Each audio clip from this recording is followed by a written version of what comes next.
Hello, this is the Bureau of Lost Culture. I'm Stephen Coates, and in this episode I get thoroughly and delightfully schooled by my guest. He's a born and bred Londoner, a working class mod who grew up in the 50s, got radicalised in the 60s, and became a founder of one of the most successful activist groups of the 70s. He's also a massive music head, excellent company, and the radical representative of William Morris here on Earth. That's the designer, not a cigarette person. We haven't really covered the political aspects of counterculture here, partly because I confess I'm politically rather vague, not to say lost at sea, but that's about to change. Today we are flying the flag, and you can vote for us if you like at all the usual online places, or come knocking and canvass at our door, bureauoflostculture.com. Sign up, join us. We'll send you our manifesto. Well, the odd email at least. And before we dive in and follow the flag, I wanted to say thanks to a few people: Adrian, Esmeralda, Will and Rachel at Soho, and Johnny again, Ben and Jenny and Chris for recent communications and suggestions. Very helpful. And to Nigel and Susie for their support. That is very kind and much appreciated. It's very good to hear from people. Makes me feel like we're back in the 60s. Now, back to now. Roger Huddle was one of the founders of Rock Against Racism, RA as you'll hear him refer to it, enlisting a huge range of some of the UK's best bands in the fight against fascism and inspiring a whole load of others to do the same.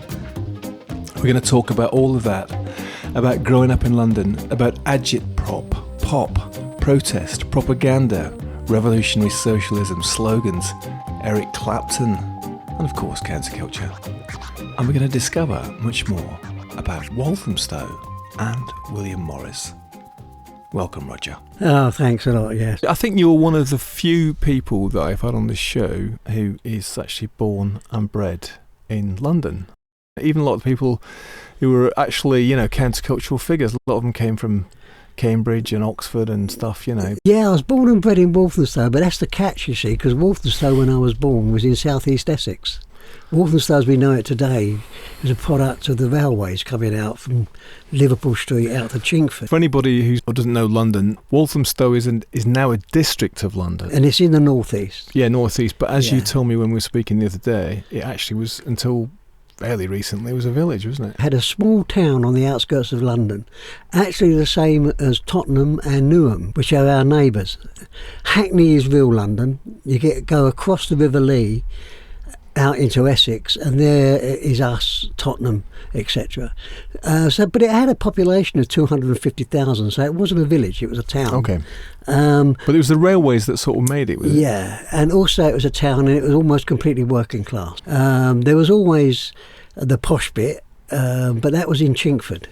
That's why Chingford is still Tory, always was Tory, whereas Walthamstow was Labour.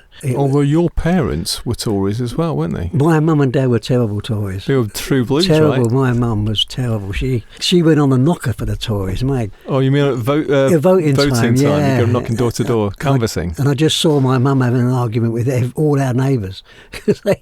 But she wouldn't give in. She was a terrible Tory. I don't know why. My mum and dad come from that generation pre-war, Second World War, everybody had their place, and you do as you're told, and the ruling class were the ruling class because they were better, they were good, they were the best people for the job, and so therefore you don't criticise. There's always been working class Tories, haven't there? In the Thatcher era there was the escort man or something, was it? Or white van man. Yeah, but a white van man by definition is a petty bourgeois or small self-employed dodger. Bit of this, bit of that, buy into the system, really. But, I mean, I don't understand a working class Tory. Why was my mum and dad Tory? I don't understand it. Luckily my uncle next door, he was a really good trade union socialist. You said that he was the person that sort of initiated you into sort of socialism and left-wing thinking, wasn't he? The person who did that the most of that was JF Kennedy with the missile crisis of 62. Tell us. That was the first time that I felt the outside world encroaching on me. as a young boy, a young man. You mean so when the world was facing nuclear destruction because the US and the USSR were facing up to each other over the missiles in Cuba, that was the shake-up call. Right. That was when I started thinking, look, I've got to go beyond mohair suits and haircuts and imported jazz records. So you were like a mod, were you? Or? I called myself a mod, yeah. We were. I suppose we were the first generation post-war teenagers, really, that there was a market to sell to. We didn't know that at the time. I thought I was completely individual. And then when, I think it must have been in the early 70s, I saw Martin Scorsese's, the first one with Nero in Mean Streets. Then I saw all these kids, but in the movie set, and they all had the clothes that we wore. We all thought we were so independent. But even then, and then I think of songs like The Boy from New York City and all that, and I get this picture that actually we weren't that far out and independent. We was actually part and parcel of a post-war trend. Right. But in England it was a big deal because more than anything else, the clothes were okay. I couldn't afford that many because I was only an apprentice. I left school at 15. What were you apprenticed at? I was an apprentice compositor in the print industry, in letterpress print, which basically died at the end of my apprenticeship. So I did 6 years to learn to be a craftsman in a craft that was no longer there. Right. And you got radicalised by the Cuban Missile Crisis because it was like you're just living your London life as a young dude, and then suddenly the world could freeze. Yeah, and I think also CND was bubbling in the background. Right. I mean, that started building up in, 61. There's a great Charlie Mingus song called Don't Drop That Bomb on Me, which I'd heard at that time. Yeah, it was that concerned me. There's something in the world that's not right. And then I started looking at a lot more stuff, and then I started thinking about me. I mean, I started work at 15. I mean, I think I was on the second week, and the journeyman who I was given to be trained said to me, "Don't worry, boy, it's the first 50 years that are worst." and I was 15, 16, 17. I'm thinking, 50 years of this. Doing the same thing. Doing this, coming on this bloody train every day into work. Yeah, someone called me a Bolshevik before I knew what it was. Bolshevik mean Bolshevik? Yeah. Is that where it comes from then? You said being a bit Bolshevik? I never thought of that before. Yeah, Bolshevik. Bolshevik, right. Yeah. You were having these kind of left-wing leanings, as it were. But then the great happening was the Vietnam War. Right. You mean in terms of radicalising you? Radicalising me, radicalising my generation, I think. Right. And then it opens the door to the American counterculture. Instead of listening to English stuff, I was listening to Grateful Dead, Jefferson Airplane, finding the blues, finding Folkways records and buying albums by Blind Lemon Jefferson. It sounds snobbish, but it's not really. It puts you outside the mainstream, which is important. I think young people today, the ones that are thinking about the world, are the ones who have stepped outside the mainstream and listening to off-the-wall stuff, left field stuff. I mean, in terms of like counterculture, that is such an important part of it, isn't it? Is that you counter to something, right? So which kind of means that you've got the mainstream culture and then you've got these other underground things going on. Can you just say a little bit before we dig into what happens next about London in the 60s and early 70s for you? Because we talk a lot here about the swinging 60s and, the kind of Carnaby Street and all that stuff. First of all, you're a born and bred Londoner, coming from that mod background, which tends to be a bit more smart, working class kids, isn't it, right? Yeah. So were you participating in the swinging 60s Summer of Love and all that brought with it, or not? By the time the Summer of Love came along, I'd already left my mod background and I saw myself as a beatnik. I was certainly by that time discovered the beats. I discovered, along with John Coltrane, enormous influence, and Charlie Mingus, again, enormous influence. Massive. I was playing some Mingus today, and it came across me that just how important he was to me. Your whole life has been soundtracked by music, hasn't it? Really? I mean, really. We're going to get onto that. One way or another. But those years, they're inextricably linked with what you were listening to. Yeah, the actual music started just before the great explosion, which happened at the same time as the civil rights movement in the mid-50s. Right. Was when black musicians in America decided to take back jazz from the white mainstream, which had developed in the post-war years with people like Andre Previn and Glenn Miller and all that stuff. And that third world move stuff. Right. And it was called hard bop. The music was mainly put out by the label Blue Note, which was owned by escapees from Nazi Germany. It caught up in England in the early 60s. I mean, people can't imagine today, I mean, because you can download a bit of music from anywhere in the world. But at that time, you had to hunt it, you had to find it. You had to have somebody who imported it. A treasure hunt to actually track it down, seek it out, track it down. Yeah. And then when you'd got it, it was like this precious thing which you and your friends knew about and would dig. I think that's the thing that joined us together. I can't tell you how many times I've played the Drifters, This Magic Moment, those vocal harmony bands from the early 60s. And then the Beach Boys, they were around as well. Music is the kind of the background to my life, more ways than I can imagine. It's only in the last 2 decades that I've begun to write a lot, and is that I've realised just how much it's embroidered into my life. All the other stuff that was going on, countercultural stuff, did that impact you too? Apart from music, psychedelic revolution in terms of drugs and all this consciousness raising stuff that was going on in terms of new ideas, or were you more at the political end then? I was at both, actually. I mean, the conscious raising stuff was really not for a person who had to get up and go to work the next day, to be honest. So that was really in the either the student milieu or the dropout milieu. Because you were basically working all the way through, so it's like you're not going to be up all night doing acid and stuff because you've actually got to be in work. Got to be in work the next day. Yeah. Weed is okay. I'm a great lover of good weed. I can't stand the stuff they smoke today, which is a brain killer and also makes you very paranoid. Our joints used to blow up because it sort of suddenly get to a seed and it would explode. And we would buy it wrapped up in newspaper from the back rooms of pubs from black guys. The weed was more your thing rather than acid or mescaline or any of the other stuff that's going on, right? Just before that, and I didn't do too much of it, was uppers and downers with Purple Hearts and that, which was a very mod drug. But my drug was dancing. I just loved dancing. Which clubs were you going to? The main one was the Scene, which was in Ham Yard. Just around the corner from here. Well, that's what I love all around here. I mean, they've killed it. The gentrifiers have killed it, but it was really great around here in the 60s. And then there was the All Nations and the Mingo. I never went to the Marquee, funny enough. I always saw the Marquee as the rockers club. So we didn't go there. So I didn't see those early English blues bands, which were always a pale imitation of what I was listening to. So what sort of stuff were they playing in the clubs that you were going to then? 2 live bands, and both, I think they're still gigging, but I haven't seen them for years, was Zoot Money and the Big Roll Band, who were just incredible. Georgie Fame and the Blue Flames. Now, both those bands, especially Georgie, he played a lot in the bases, American bases in Norfolk, Suffolk. He got stuff via the bases from the Black Airmen, things like Mose Allison and Oscar Brown Jr. into his music, and then we would pick it up and then we'd go out and buy the albums. Right. My route to that kind of music was via Georgie Fame. And at the Mingo, Mose Allison played there, and the other band that was very important at this time was the Animals. But they all broke up. Zoot Money transformed himself into a sort of psychedelic outfit, didn't he? Dan Tellier's Chariot. He sort of saw which way the wind was blowing. Yeah. They played a kind of sophisticated northern blues. Yeah. I mean, northern in terms of Chicago, New York. It was horn section stuff, and it loud, howling blues. So, and you were saying that dancing was like your drug, hot, sweaty club. Friday, Saturday night. Well, no, during the week as well. Yeah, right. Because most of the clubs used to be free on a Tuesday and maybe a Thursday.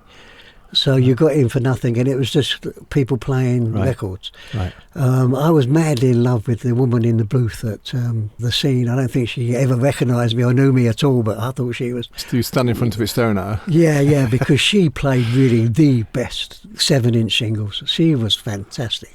So that was great. That was all mostly on the Sue label, most of them. You could get the Sue label records from a Jewish couple who run a little record shop at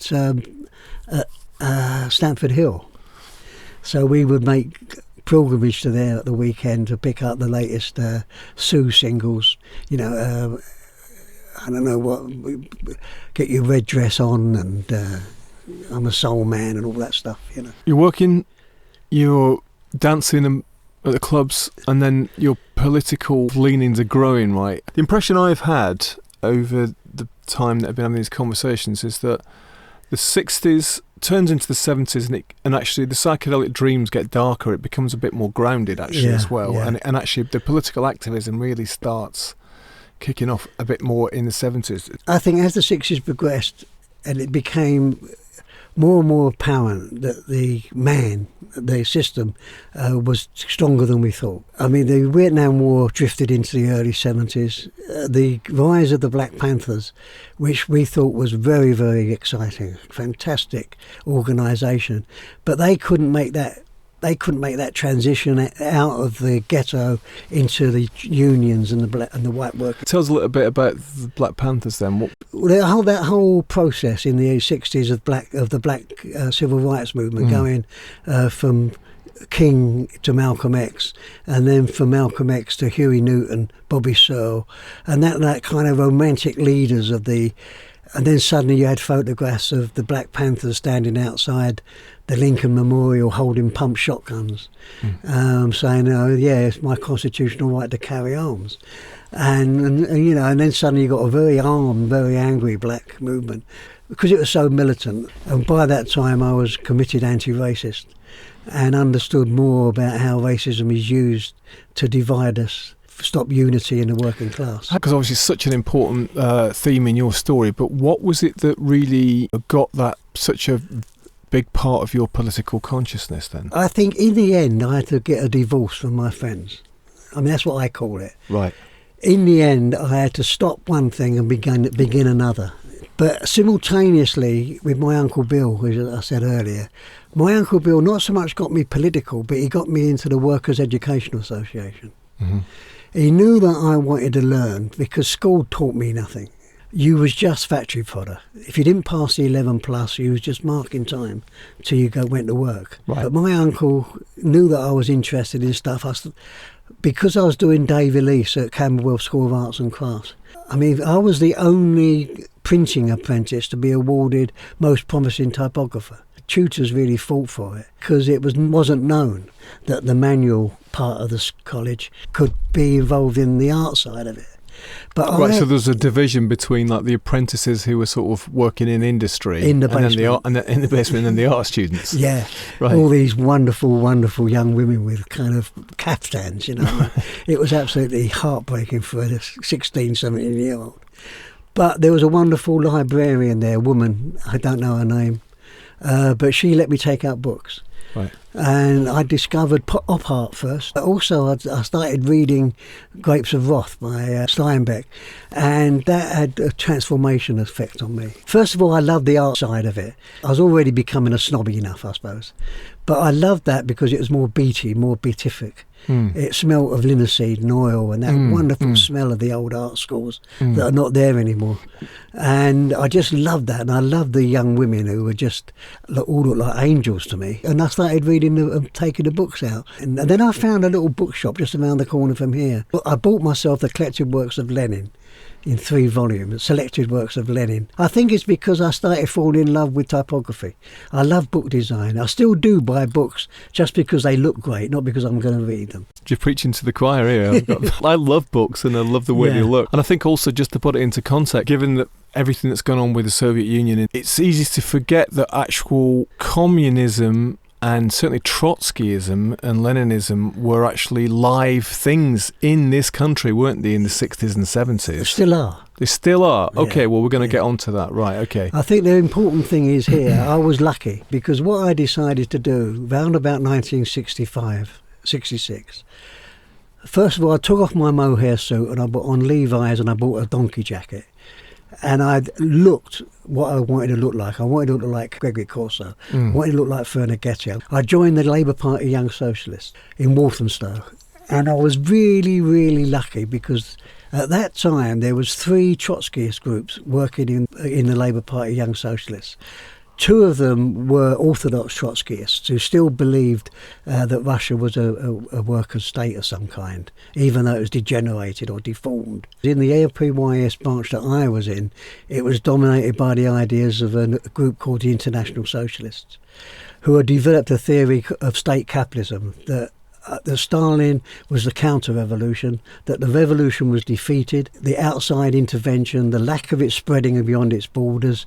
And when Stalin said we can build it in one country, that was the end, really, of everything that the revolution had stood for. Stalin was seen as the counter-revolutionary Yeah. force. The utopian vision of the early communists actually remained, and that actually it was Stalin that brought the whole thing down and turned it into a tyranny. He executed them all, Yeah, he executed all the Bolsheviks. Yeah.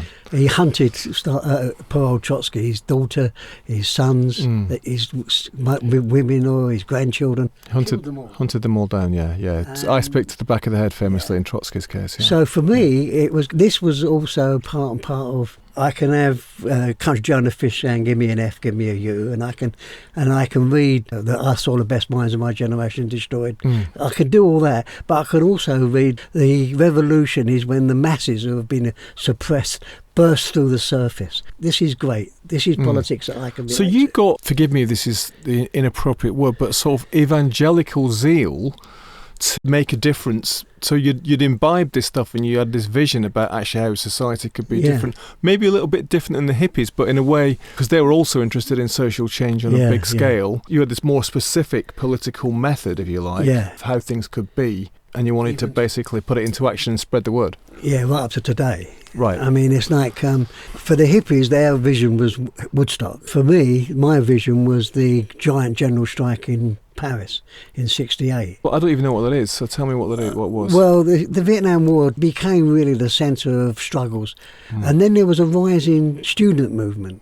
As the edifices collapsed of Stalinism. You got the Prague Spring, the monolith cracking, the idiocy of the communist parties, which were quite clearly not revolutionary. Then other movements started filling in that vacuum. In America, it was the student movement, it was the Black Panthers, it was the women's movement. Over here, it was very much really the workers' movement that began to fill that vacuum. Students, especially French students, they started putting their education system under a microscope. And what they argued was that the universities were no more than education factories or information factories. And it wasn't about their lives. And then they got really attacked. De Gaulle set the riot police on a demonstration against the Vietnam War. Is that they occupied the universities. Then they got attacked there. And what happened was the workers came out in support of the students. Right. Because they had their own problems, especially young workers joining the students on the demonstrations. Young workers was alienated in the real factory, not the education factory, but the real factory. So all these things combined, and you had the massive explosion. 9 million were on strike. I was stuck at Oxford at that time. I went to a trade union college in Oxford, and I was desperately trying to get to bloody Paris, and I couldn't get there, and my big regrets was not being there. But what came out of that was an extraordinary thing. For you, that would ignited your own inspiration in terms of social action and what could be done. Yeah, I'd already been involved. I was on picket lines in '66, '67. We was doing a big campaign around rent strikes. It wasn't just in terms of France. Right, I've still got all the newspapers and magazines from the period, sort of getting a bit rotten now, but still there. Everything sort of seemed to gel for me. Photography was absolutely fantastic. That linked in with the people like McCullen, who were doing incredible photographs in Vietnam. My love of typography and graphic art, on the one hand, merged into my developing kind of political consciousness. And then what happened, of course, in the bloody period of the 60s, we suddenly found out about the constructivists. We suddenly found out about Rodchenko. We didn't know anything about Rodchenko. It had been buried by the Stalinist period. All these things were happening in the late 60s, and I was no longer a mod then, and I was no longer just a beatnik. I was a revolutionary socialist. This comes a bit later, but I wanted to just quote back something that you said. We saw the importance of not just the music, but the colour, the badges, the slogans, the banners, the newspaper, the sense of freedom, the sense of anarchy, of a fight not just about racism, but against the system itself. And because actually you're working in this world, this graphic world, this world of print as well. The revolution was music and graphic image. That was so important right from the beginning for you, wasn't it? Both Red and myself, my old friend Red Saunders, the slogans that came that appeared on the walls, mainly situationist slogans on the walls of Paris in that period, were things that actually became bywords for the rest of our lives. Things like all power to the imagination. Be a realist, demand the impossible. These slogans that were, and they were hand cut and stenciled and then stuck on the walls. And I remember going into the LSE during this period, London School of Economics, and there was all these posters drying, all hanging on washing lines with washing clips. You know, there's a very strange smell to screen printing ink. So it's very embarrassing.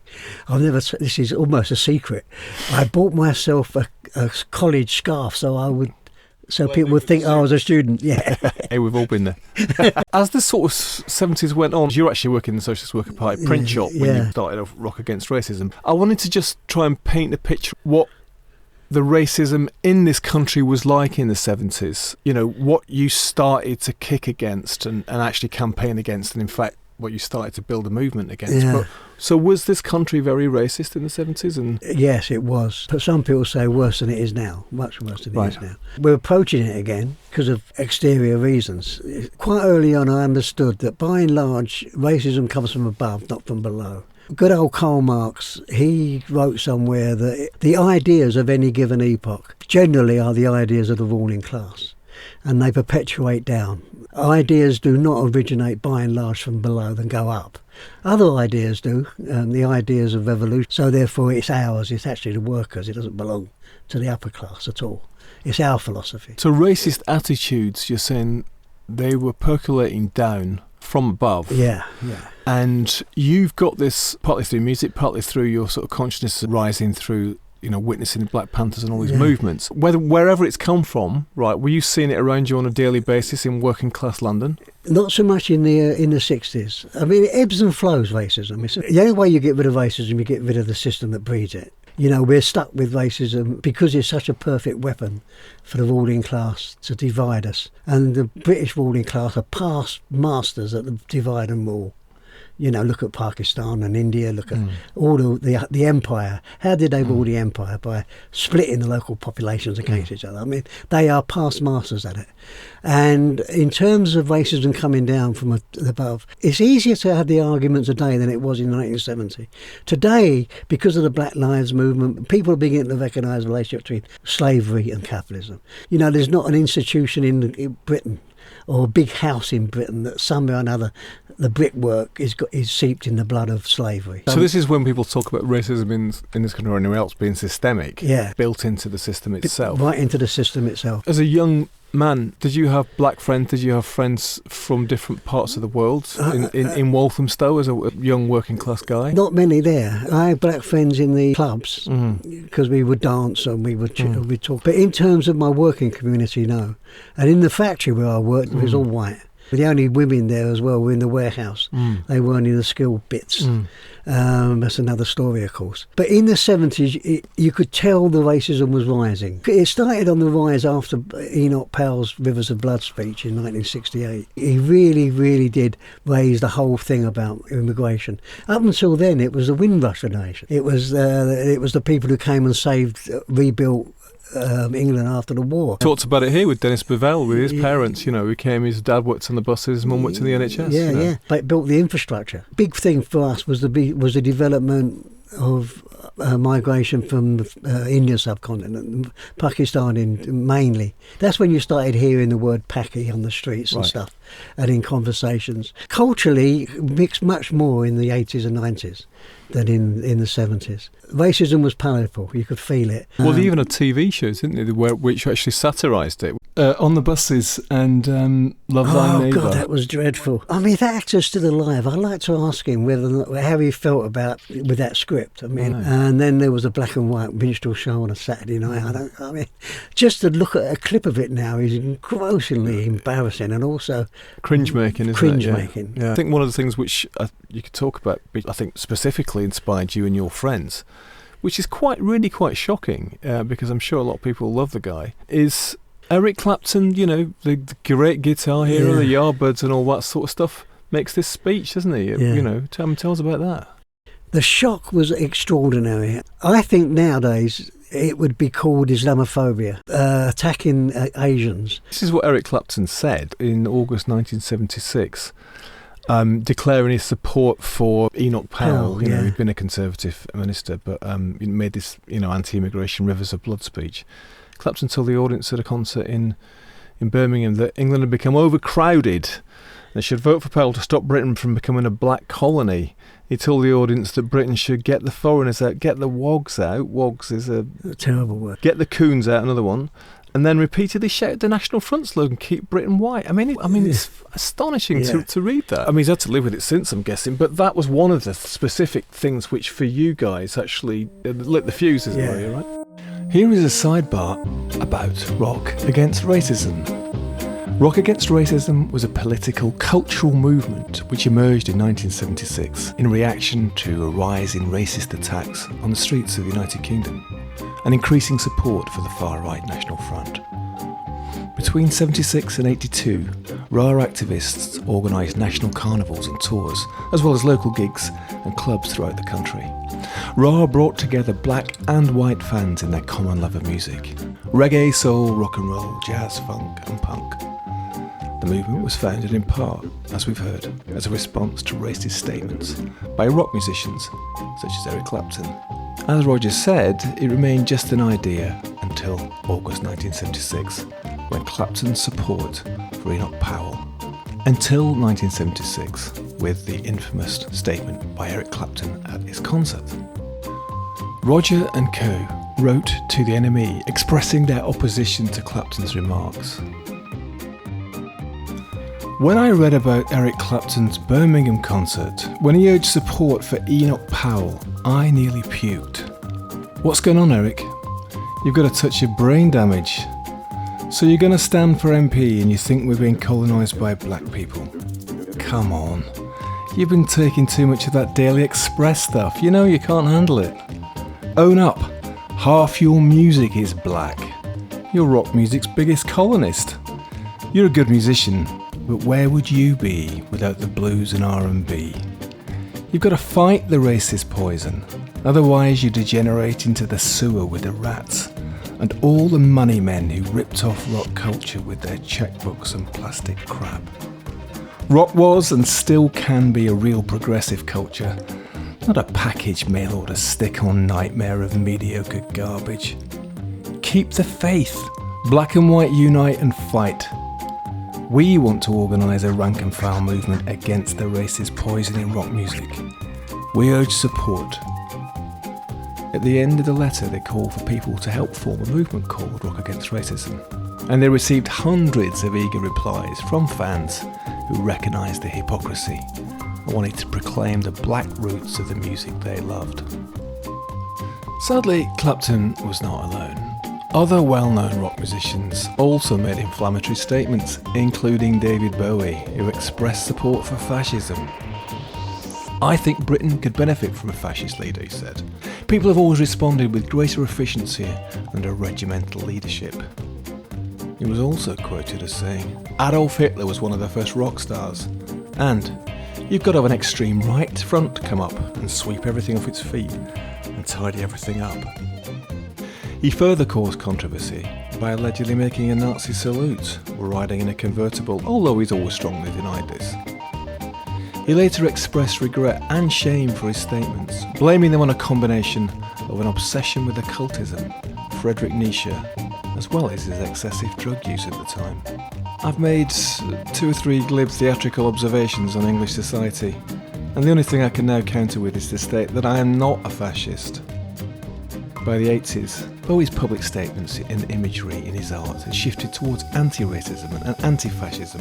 In an interview in 1983, he aggressively criticised MTV for not providing enough coverage of black musicians.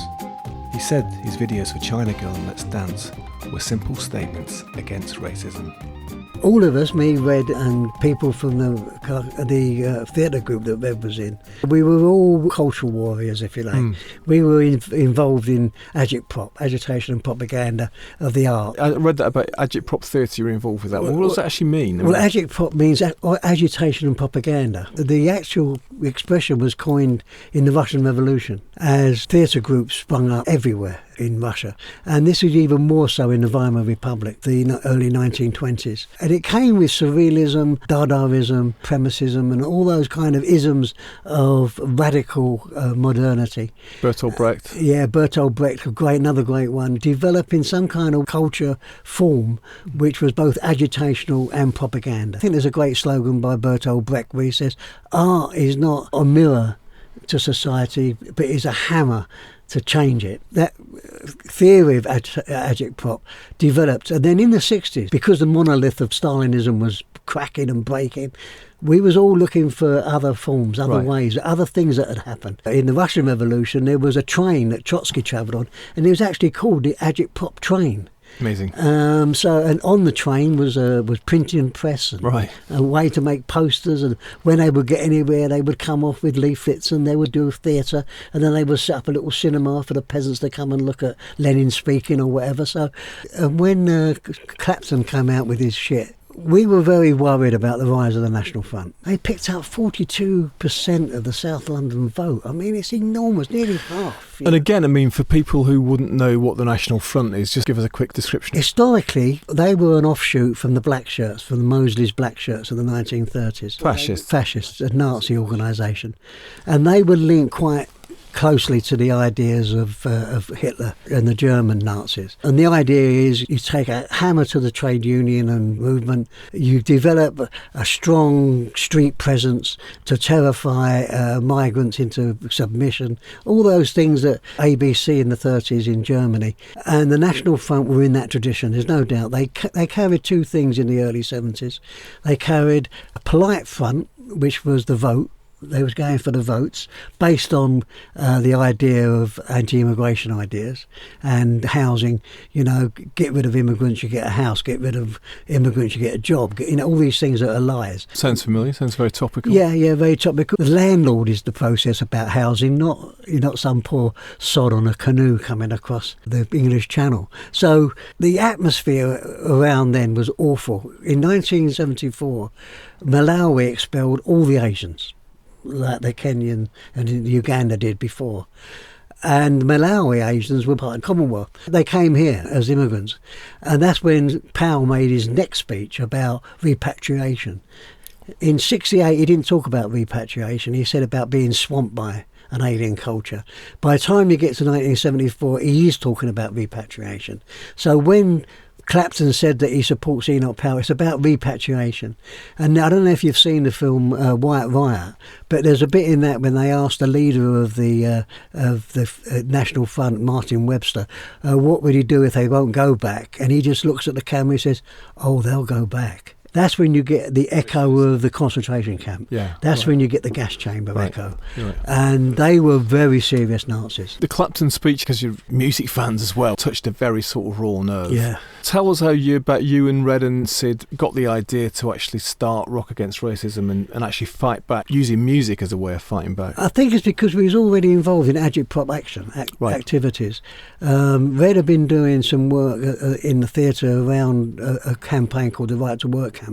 Unemployment rocketed from 73 onwards, really rocketed. I mean, mainly because of the oil crisis and the Labour government doing the bidding of the IMF. And so I think it went up to 3 to 4 million unemployed in Britain, which is a big unemployment. So therefore jobs were very, very scarce. And that is the area where the Nazis can really stoke up hatred. All we knew was propaganda, agitation. That's all we knew, really. I was working at the SW print shop. Red was a freelance photographer. So we did what we know best, which is to make pictures and make music. And it was complete historical accident that punk and reggae began at the same time. Very important development in English culture anyway. There's such an important part of the Rock Against Racism story. Punk itself is a radical revolution, isn't it, in terms of it's kicking over the traces about what was going on musically. Also, it was young people standing up and saying, effectively in terms of music and in culture, we're going to take power back into our own hands, the DIY culture, make our own records, not going to rely on big record labels, not for a while, and then we're going to print our own fanzines. That all happens right at the same time that you're thinking? Almost simultaneously. And was the punk movement, was that generally speaking anti-racist and anti-Nazi? No, it's a contradiction, a real contradiction. Punk begins, if you like, exactly as you said, a DIY explosion against the no future. No fun, no future, mainly no future. When Rotten sang that, it had an echo right in the heart of the white working class kids. And the whole idea that you could just a couple of chords, that's all you need, and to make noise, and if it was loud enough and mad enough, people would jump up and down to it. So, but the importance of it all is in the lyric. It becomes, like all great art, it does become a hammer to hit society with. It does become a mirror of what the youth are feeling. So therefore it becomes a place where they can express their disgust and their anger about the world. But that can go either way. Because, I mean, all the piercing and safety pins and the self-harm and everything, that's a pessimism. Dancing to the Clash's career opportunities, or White Man at the Hammersmith Pally, or Riot, that's a positive. That's so these two things exist simultaneously inside punk. And because we were there, we really pushed the revolutionary side, the positive side, we can change it. And we can change it in unity with this other bunch of young people who happen to be black, are also under the influence of Bob Marley, who one of the major ones to generalise his music and make political 400 years, Concrete Jungle, Get Up, Stand Up, all that stuff that Marley was doing in the early 70s had a resonance within the black kids in Handsworth, in Manchester, in Brixton, and they started writing lyrics about their experience being young black, not getting a job. And there's an overlap, isn't there, between the punk, post-punks and reggae. The unity. Well, here's a clip from that documentary, White Riot, by director Rubika Sharma. I was asked, would he come down and photograph the punk night? Suddenly, the Clash come on and bang! There was this incredible cultural explosion going on. It was a scary moment because punk could have gone either way. Some of the bands did have NF following. The National Front were growing incredibly. Keep our country free from invasion! They're not English! They don't belong here! We said what we need to do is do a thing called Rock Against Racism. We're against racism in all facets of British life. We want rebel music, street music, music that breaks down people's fear of one another, music that knows who the real enemy is. Love music, hate racism. The energy and the potential of it was what pulled all these people on board. People in the room were artists and writers and political activists. It was immediate. I thought, this is a gang I'd like to join. At that time, there was a massive amount of police picking up black youth. I met this man, Red Saunders. He was like, we've got to get together, we've got to build something. Rock Against Racism was white people finally waking up to the fact that there's racism here. The thing to do is get involved in outside organisations with white people, with black people. The only way we can do it is together. We were interested in the idea of people being able to express themselves and that the expression itself was a political act. Black, white, together, tonight and forever.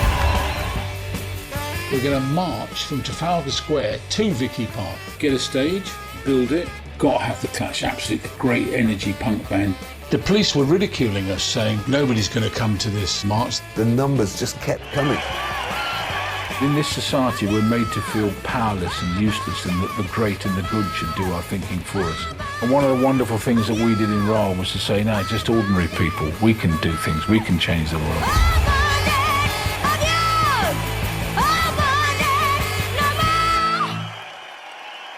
That was very, very important, that merging. It's why Rock Against Racism is historically Pacific. People ask me, can you do it again today? No, you can't do it again today. You can use cultural forms to fight for a better world, whether or not it's climate change or whether or not it's anti-racist or whatever. Love music, hate racism is gradually learning how to do their own thing, whereas when they started off, they was trying to do our thing, and they couldn't do it. You can't do it. Well, what was your thing? Tell us. I mean, our thing was a unity of reggae and punk, and the Ranger thing was it was live, it was grassroots. Anybody anywhere could set up a VAR group. We would then supply them with the names of bands. We would help them as much as we could to get their gig off the ground, help them with getting PA systems and all that stuff. It was grassroots. I mean, if you look at our book, Reminiscences of VAR, Wayne Minton put together all the bands that he could remember that played for VAR, and there's about 400 or 500 there. All across the country, from some very small bands to some very big bands. Yeah. Right. And so it became a movement, didn't it, really? Yeah, grassroots movement. Which was using art, in this case music, in a propaganda way to fight against racism and to fight against these groups like the National Front and other sort of proto-Nazis who were sort of setting up and trying to bring their own vicious ideology into play. They was on a loser, to be honest, because they characterised all music as jungle music. Even the skinheads, really loved reggae. This didn't ring.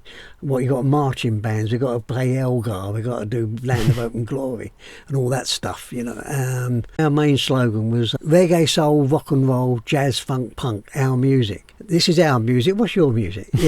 And we pushed them on the back foot all the time. And when they finally did try to have their music, it was oi, and it was ugly, and it was vicious, and it had none of what really good rock and roll has. Let's face it, it's not very groovy, is it? No, not at all. And when they tried to do the gig in Southall, the young Asians burnt the pub down, which is a good way of responding. So you're having these, they're effectively celebrations. You talk about them, the carnivals, weren't they? You said that the carnivals were kind of the link pins of the struggle for these years in the late 70s, right? Where you've got bands like Steel Pulse and all the others playing like little mini festivals, effectively. Yeah. You've got a lot of people coming together, dancing, having fun, at the same time as very active protest and pushing back. It was a successful campaign, wasn't it? It was great, but it was successful because it was married to the Anti-Nazi League. When the attacks against the Russian artist avant-garde began, Trotsky wrote the first sort of answer to it in a book called Literature and Revolution. It's a great book, especially the bits about proletarian art.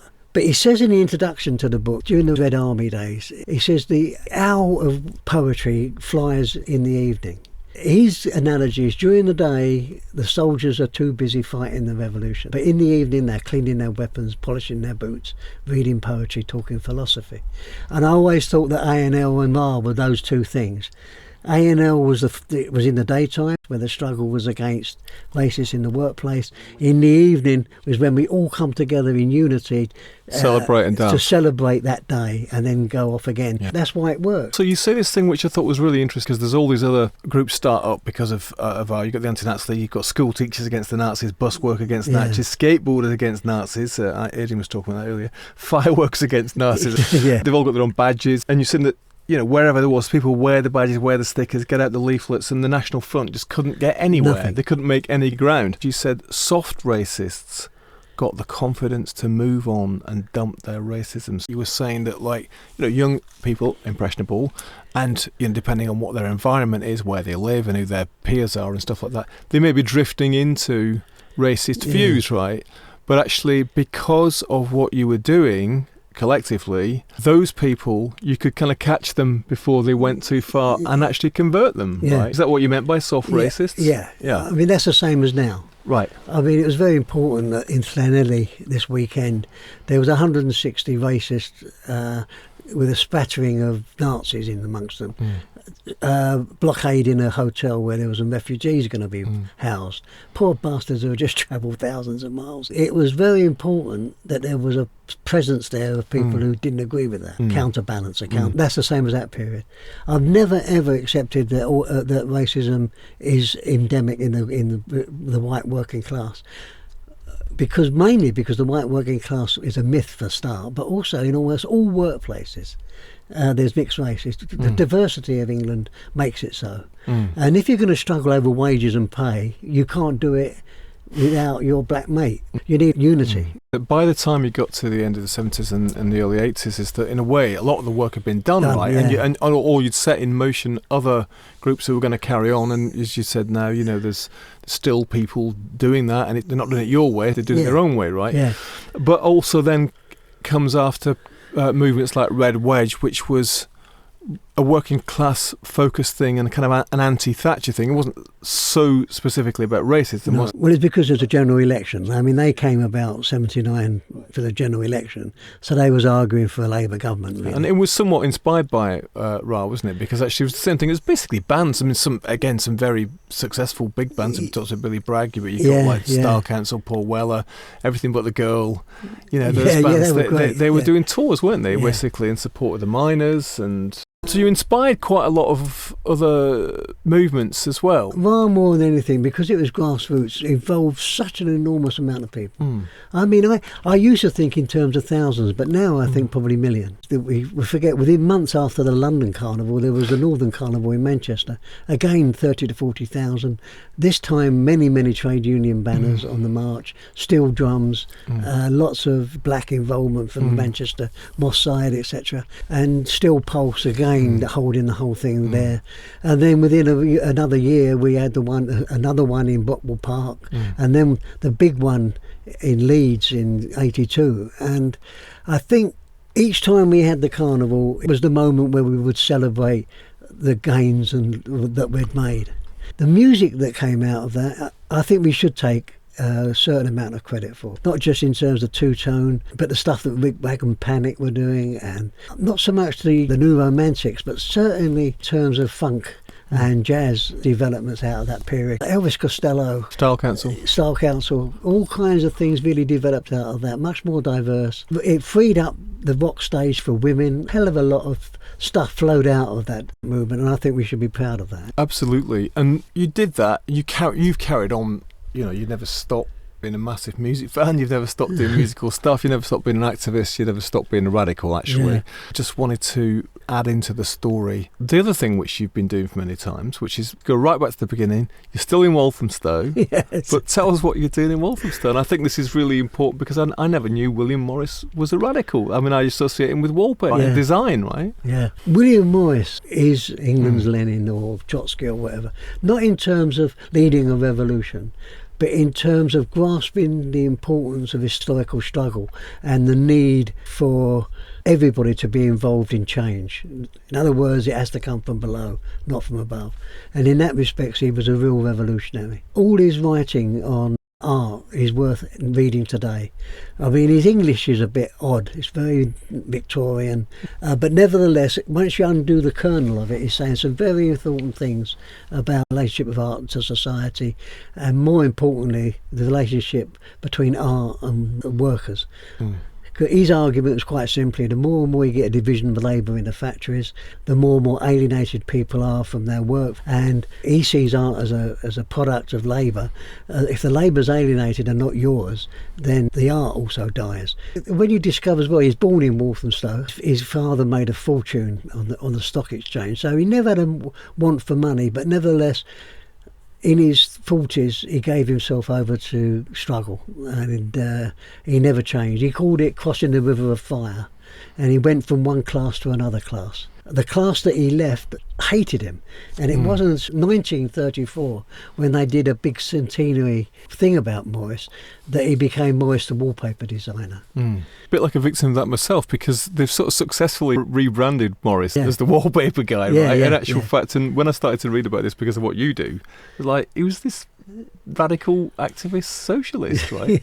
And tell us about what you do in terms of Morris as well in Walthamstow now. There's a gallery there, William Morris Gallery. I welcome people, and they all, whether they like it or not, they find out about his radical past. so everybody come to look at the wallpaper and you school them. And so so I use it as that platform. I'm also the organiser of events and speeches, so I always make sure that his ideas are developed in that way. But I think more importantly to Morris himself is that I carry on with the idea that socialism is not inevitable, but it is possible. That socialism is the way that we will probably need to save the planet. Good old Rosa Luxemburg said at one time, the future either will be socialist or barbaric. Will be socialism or barbarism. And you can just look at the way we treat refugees, or the way that the earth's burning and we're still record profits in the fossil industry, etc., etc. I mean, the people who run the system will destroy the planet unless we stop them. So in the spirit of William Morris, I carry on. People say, why are you still doing it? I say, well, it's quite simple. We haven't got what I want yet. Why should I pack up? You've kept going, and for you, the revolution, the struggle goes on. So, which goes right the way back to your days in the 60s and stuff. You got inspired and you've kept going with that inspiration all the way through, haven't you? It's a living thing. It's an actual thing. There was a revolution 2 years ago in the Sudan. In 2011 there was a revolution in Egypt. Next year we're celebrating the 50th anniversary of the Portuguese Revolution. Revolution takes place almost all the time. The big problem we have then and now is, how do we win? That's the problem. Roger, thanks for coming to the Bureau of Lost Culture, and thanks for schooling me. I really appreciate that. I felt like I got woken up a bit. So good. Thanks very much. Thank you. Yep. Got schooled again, won't get fooled again. That was super useful. As I mentioned at the beginning, my politics are all over the shop. I came from a broadly liberal background, and like many, I was seduced by Tony Blair back in the day. But I swore I'd never vote Labour again after he took us into Iraq on that illegal killing spree. I was sort of coming around again to Jeremy Corbyn till he flaked it on Brexit. And obviously can't stand the corrupt bunch of shysters who've been in power here in the UK for the last 15 years. The Liberals seem missing in action, and the Greens don't seem to quite cut it yet. I've got some views which you could say are traditionally right-wing, or at least libertarian, I think, and I've got quite a few which are hard left, particularly around nationalisation, and a whole lot of others which are floating around somewhere. Basically, I'm a mixed up kid, but I do like the idea of being radical.